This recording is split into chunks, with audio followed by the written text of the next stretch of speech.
Good afternoon. Today I'll continue to be talking about the coronavirus.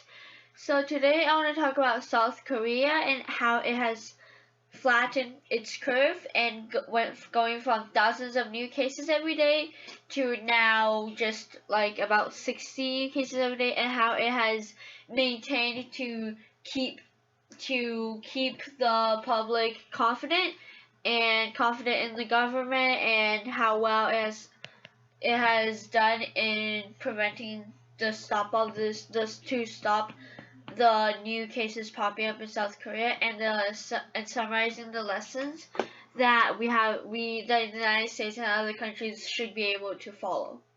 So the first lesson is that one, intervene fast before it's a crisis.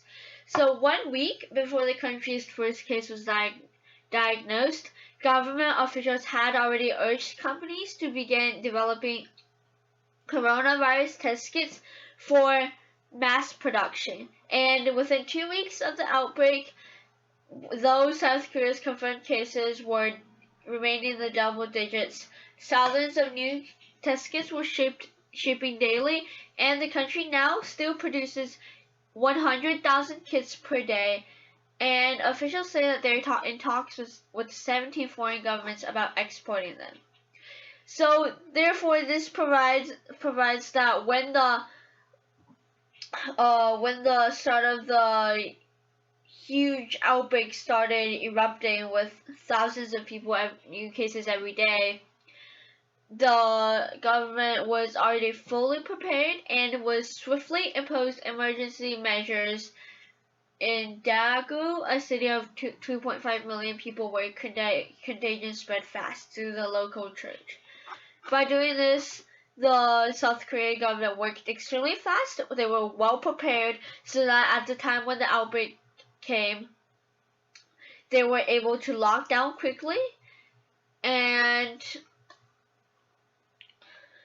so unlike, I don't know, where other countries where there's cases and outbreak and the government still isn't acting as fast as maybe it should have been able to do. The second lesson I want to talk about is to test early, often, and safely. So South Korea has currently tested the more people than any other country in the planet, and has conducted over 300,000 tests, and which is 40 times that of the United States.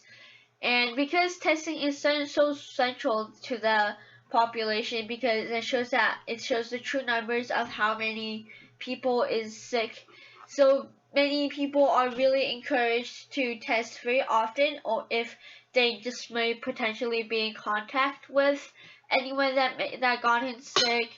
And testing centers became to drive-in centers or walk-in centers, where health workers could administer throat swabs using thick rubber gloves.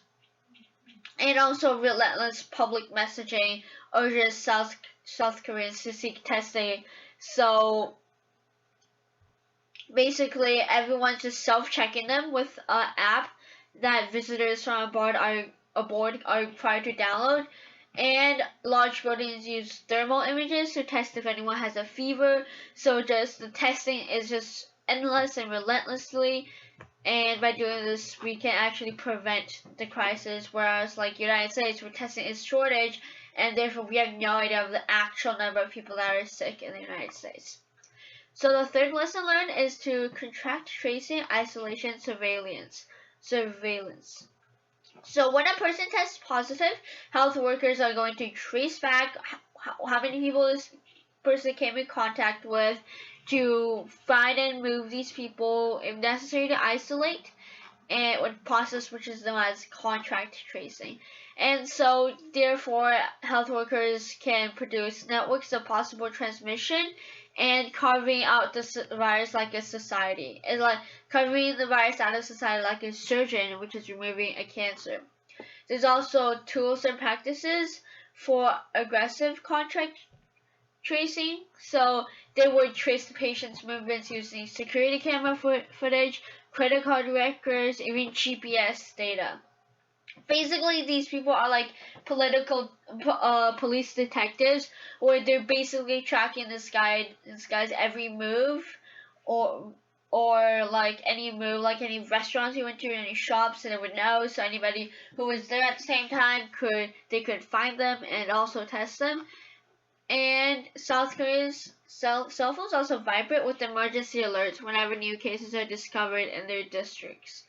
And so here people might say, wow, this is a violence of like freedom. Oh my gosh, my free will, but the loss of my privacy, what I do with my money, where I go. This basically just violating our privacy. But by doing this, the South Koreans have broadly accepted the loss of privacy as a necessary trade-off to South Korea's government protecting them and keeping them safe in the face of the virus. The fourth lesson that is learned is to enlist the public's health. Is that because since there are enough health workers with body temperature scanners to track everybody, everyday people must pitch in. Is that television broadcasts, subway station announcements, smartphone alerts also provide endless reminders to wear face masks, pointers on social distancing, and today's transmission data.